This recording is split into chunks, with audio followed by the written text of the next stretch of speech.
Been holding this pain inside for so long, though the rain never goes away. They say I should leave these streets behind me, but it's so hard to escape. Oh Lord, please send me an angel to lead me out of this place. Take me away, far away to better days. Alright, earlier you were talking about how God is used to manipulate people, and now I want to know what makes holy books still valid today. Are they still valid, or has the message been distorted in order to control the masses? That's a very interesting subject to get into, because even me too personally, I look at the holy works, right, as a very powerful gift, right, to the human race, right. It really can help people, right, because it really has some very fascinating stories and information found in those holy books, right. But my favorite holy book, of course, is the Christian book of the Holy Bible, especially in the New Testament with the story of Jesus Christ. It shows a lot of truth and light and just betrayal, right. It shows really how to live properly on the earth, right. And this story, of course, is being manipulated because religion itself is in fact lying to us, because it's a corporate entity now. Because religion itself, the church, the synagogue, all these religious institutions, they are financed by very powerful people, right? Because you gotta ask yourself, where the heck in the world does these people get this money to build these churches and build these synagogues, etc., with basketball courts inside of them? It's just, honestly, in my opinion, religion itself is being distorted. It's being manipulated to the masses, right? Because I look at it like entertainment now. It's not what it used to be, right? People go to these religious places and dance and jump around and and just entertainment, right? Just entertainment, right? Like I said, because you're just paying, right? So it's the same thing as going to Justin Bieber or freaking Britney Spears concert. You just pay and you just get entertained. You just jump around and just look like a fool. But where did this money come from for these venues? That's the big question, right? And that's when you really get to a lot of answers, right? But these corporations, right, like churches, etc., they are found on the stock exchange, right? They're part of the maritime admiralty law, so they are in fact incorporated corporation, meaning they are the exact same thing as Walmart or General Motors or Sears or whatever company you see on the day-to-day basis of your life, right? But they have been really distorted to the point where people just don't understand, because a lot of religious people, they don't understand the word, they don't understand nothing, and me too personally, I personally have been born and raised as a Christian Catholic, etc., but I see a lot of people, just not educated, and that's just a problem. They just don't read the Bible. They don't really understand it. They don't understand what's going on. And if you read the Holy Scriptures as history, you're missing the whole damn point. Right? You have to read it in a encoded and a metaphoric way. That's the only way to really understand it, right? Because if you read in history, you got the whole damn thing wrong. And people read it, to not really understand what's really going on in the Bible, right? And even in other scriptures. But it's a very huge contribution to the people, because I believe the ancient people, they knew that this world that we're living in today was coming. They knew that the world that we're living today, they knew exactly the way it was going to be, how it was going to be. They knew exactly what was going to go happen, right? So that's why it is written the way it is, right? But people don't read it properly. And a very powerful story in the New Testament of Jesus in the Bible is very profound, right? And I'm going to share one with you right now. Jesus was arrested, right, in I think, because he died in 29 AD. Right? He lived for 33 years apparently, and basically he was arrested, right, by the Roman Empire, right, and he was serving what's called capital crime for, I guess, what's called doing blasphemy, going against the church, etc. But he was an innocent man. Right? He didn't do anything wrong, right? And in tradition, there's a guy named Pontius Pilate, and he was the chief general of the Roman army, right? And he was in charge of the prisons of that time, right? And he said in their custom, in their tradition, right, he's able to release one prisoner to the people per year, right? And he came forward with two people, with Jesus, of course, and a guy named Barabbas, right? And Jesus and Barabbas were in front of the crowd, right? And Pontius Pilate came and told the crowd, "Who do you want? Do you want Jesus or do you want Barabbas?" Right? And the crowd was filled with every single type of person, middle class, poor class, rich class, priests, teachers, etc. Right? And with one voice, the crowd said, "Give us Barabbas. We don't want Jesus. We don't want the truth." Right? And that is exactly what we're seeing today. Right? When people, and that's a metaphor. That story, that exact story in the Bible is a metaphor for saying that when people of the world are given opportunity, right, to choose between the truth and the light or the darkness and the lie, they're always going to choose the darkness and the lie, right? And that's just a problem, right? And it's the same fact with if people are given a choice to choose between education system and the system that we live in today and the TV and all that stuff, right? Between what's called reading and studying and really understand what's going on, they're obviously going to choose the entertainment and all that stuff, right? There's even a saying, it's easier to be bad and it's easier to be ignorant than it is to be good and intellect and wise, right? Meaning that it's far, far more easier for you to be bad and be a crooked man and just, do bad things and just, be stupid and just run around and do some other stuff. But I look at, honestly, at the end of the day, right, there's two different types of criminals, right? The criminals that you see on a day-to-day basis that do all these drive-by shootings and shooting people, etc., those are not the real damn criminals. Those are just criminals that are stupid. The real criminals I'm talking about are the wise criminals. They're the ones that get organized. They're the ones that are in their big board meetings. They're the ones that have billions of dollars in their organizations, and they're the ones who are manipulating the world at times where you're not even up, right? And that's what's happening, right? But what people gotta understand, it's all about spirituality here, and that's what I'm trying to say. I'm just trying to, use the teachings of, holy people or people who represent holiness, such as Jesus Christ and like Buddhists, etc., and Krishna, and use their teachings to basically help people. Because honestly, Jesus said a lot of things that were actually on point. He said what? My people are destroyed because of lack of knowledge. Meaning that my people are being destroyed because they do not have the knowledge. And that's what you see today. The whole world's being destroyed. People are being destroyed because they don't have the knowledge. They don't understand what's going on, right? And even Apostle Paul said it the best. He's like, have I now become your enemy because I've told you the truth? Meaning that if you want to have a lot of friends and if you want to, be very popular and you want to be, the cool guy, right?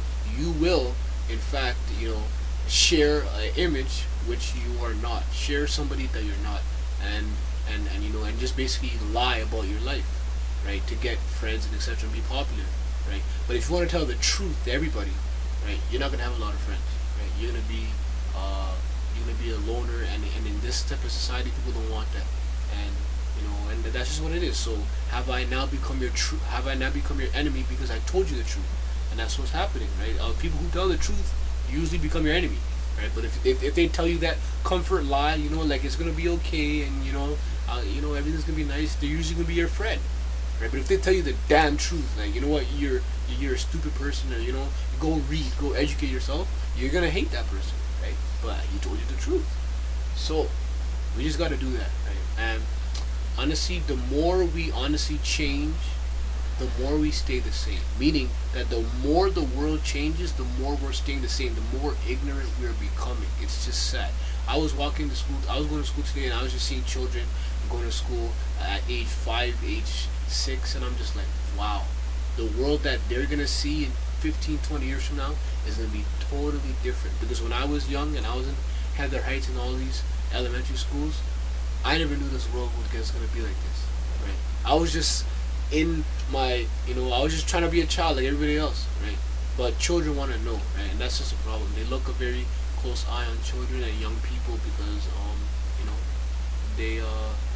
they could change the world. But like I said, people say, you know what, this guy's too young.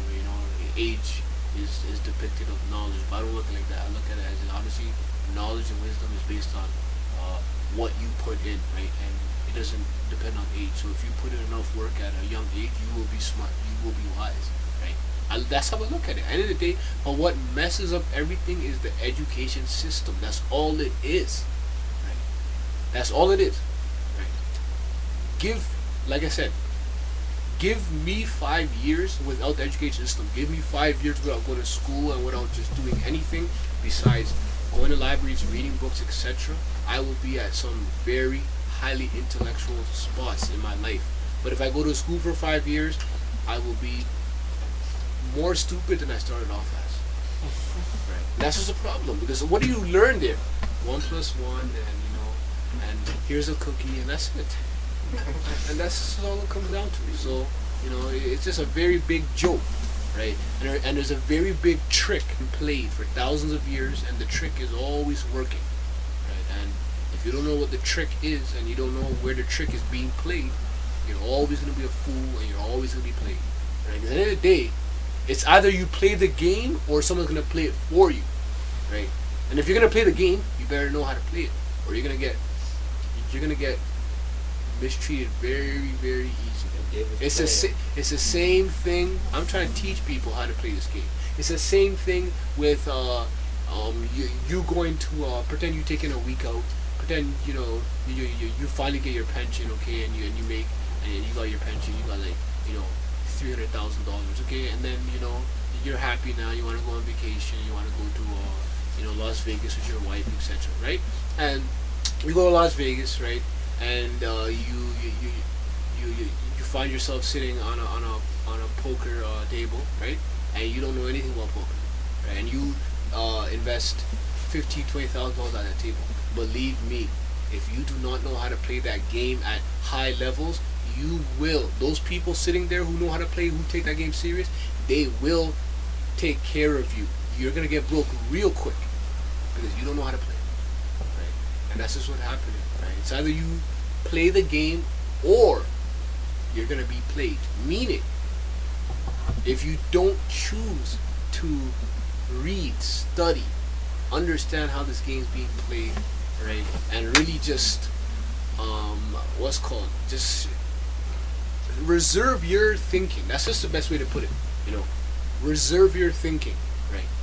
Meaning, in sociology, there's a concept called projection, meaning that don't let somebody project any views, any ways of thinking, any concepts to you, right? Reserve your own mind to yourself. God gave you your mind for your own self, right? There's this quote saying that if you don't speak your mind, who is going to? Meaning, reserve your mind, reserve your views, reserve the way you think, reserve everything, right? And think for yourself. That's what my mom told me a long time ago. Think for yourself. Don't let nobody think for you, right? Reserve the way you think, right?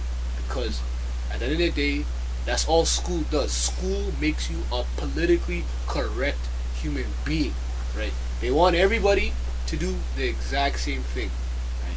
It's just unifying the person. That's even why they have uniforms, right? They're like, you know what? If you come to school with a Lady Gaga shirt, Luke, get that off. Put this on, right? Wear this.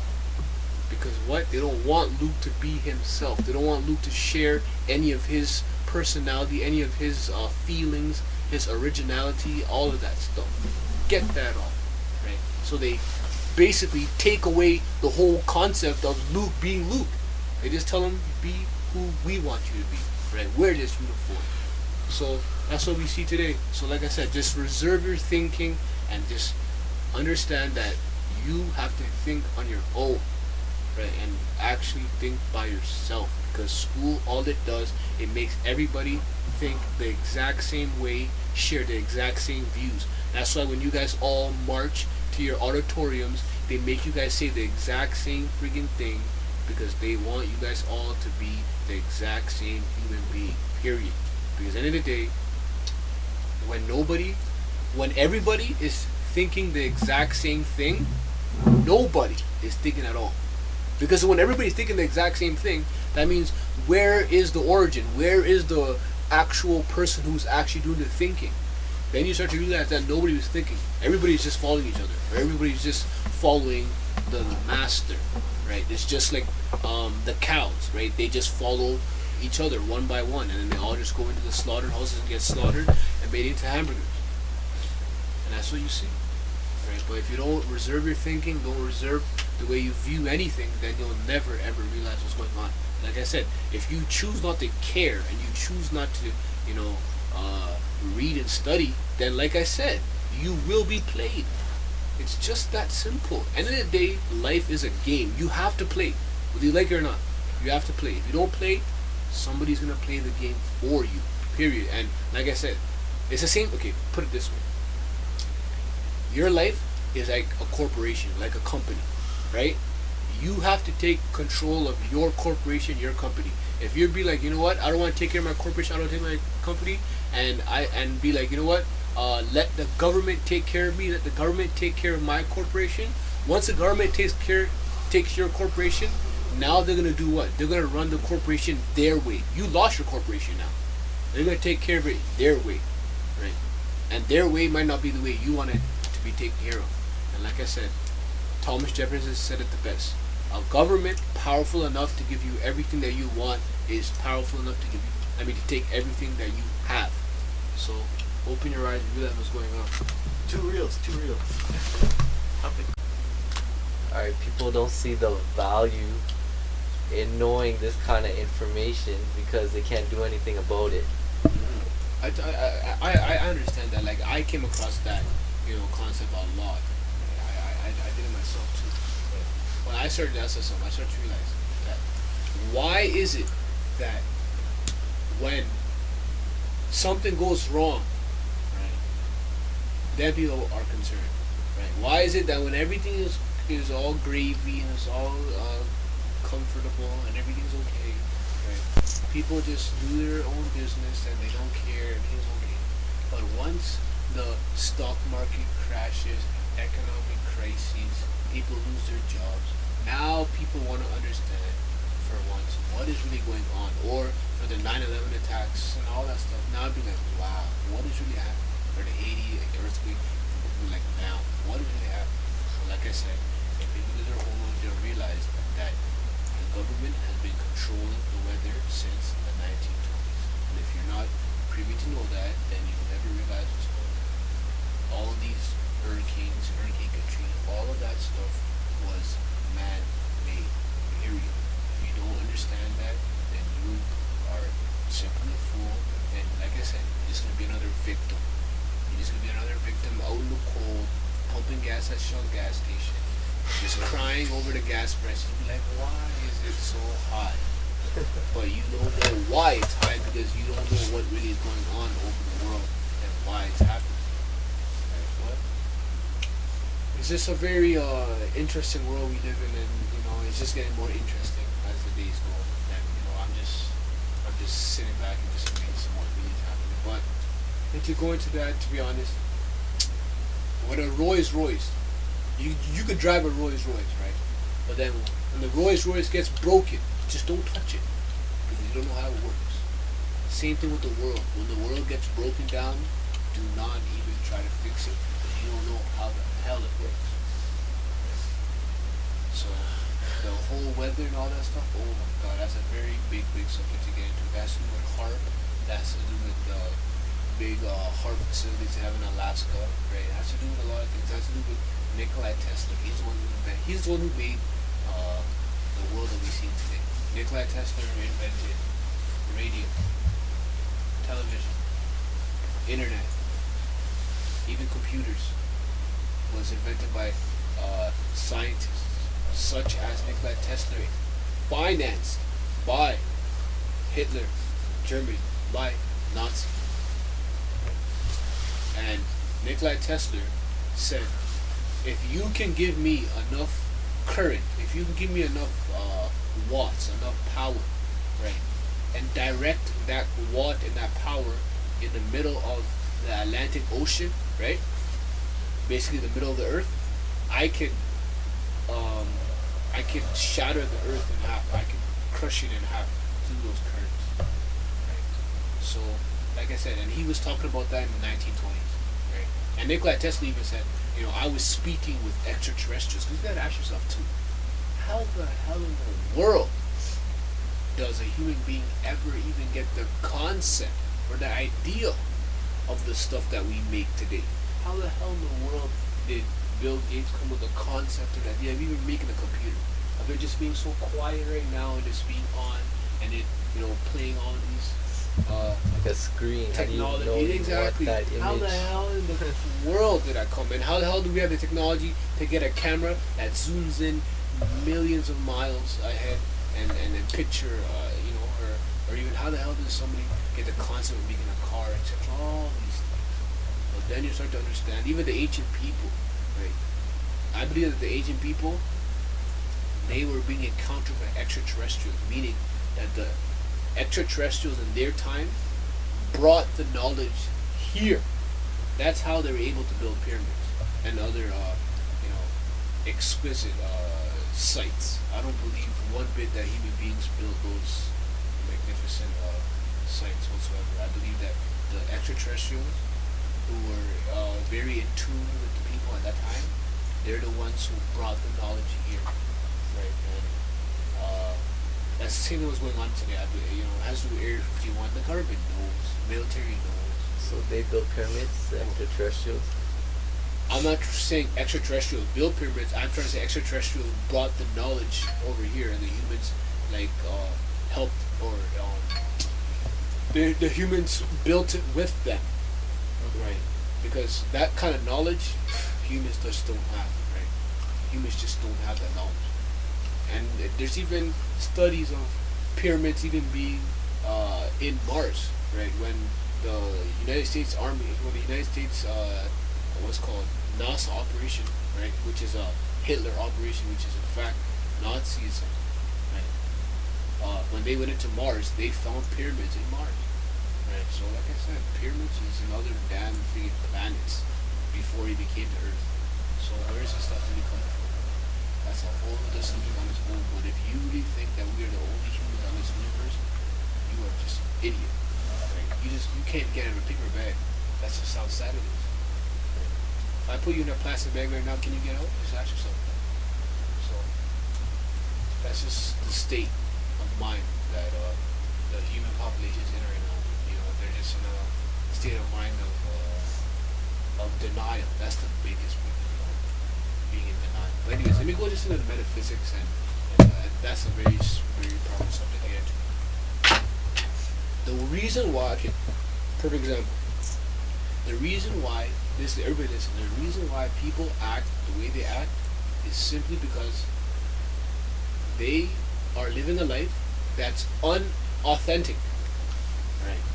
If you do research on sociology, right, there's two sides of you. But to a real person, there's only one side. But in metaphysics and in the people of the world today, they have two sides of them. They have the actual self, and then they have the egotistic self. Right. The actual self is them, right? But the egotistic self is the person. They see themselves in their mind. So you could have a oak tree in front of you, a real oak tree in front of you. But then there could be another projected image of an oak tree inside of your brain that is totally different from what you are seeing in front of you. So what that does is that it basically it basically allows people to live a life that is not authentic. It's not there. So it's just so sad. And the reason why, honestly, a lot of people don't even want change and etc. Because honestly, they are simply not living their life. They're not living them. They're not who they are. Right? And that's the problem. Right? And this has to do with education. It has to do with media, etc. But I believe that in order for us to actually bring change upon this world, right, we have to basically find ourselves. And what I mean by find ourselves, we simply have to just find what we are truly passionate about. Right? What are we really passionate about? What do we really feel that this is what I was brought here to do? Right? Not freaking working a 9 to 5 job and just punch on, and to call it a day and just be miserable. No. Like, what are you really supposed to do? What are you really passionate about? Right? Basically, it gets to the point where you gotta ask yourself, what do you feel that you could do and it doesn't feel like work? Right? Like I told you earlier, all those books I read, right? I read all those books, but it didn't even feel like I read them. It didn't even felt like work. It even felt like I put any actual effort into reading them. It was just a passion to read them. Right? Same thing with people who play basketball and really love the sport, or whatever the case they may be. Whatever they love, they're gonna just have the passion to do it. Right? So, what happens is that through media and etc., the government is like, you know what? We're gonna give you a bonus on this one. We're gonna save your time on this one. We're gonna be like, you know what? You don't have to, find who you are. You don't have to, actually take the time and sit down and be like, you know what? Who am I? Really? Who am I? Right? You don't have to do that. Why? Because the media and the government is like, you know what? We will provide who you should be. Right? Meaning that they bring out all of these idols, such as Lil Wayne and all these rappers and movie stars, etc. And then you just mimic them. Right? That's all it is. Right? So now you are basically living them. But the reason why people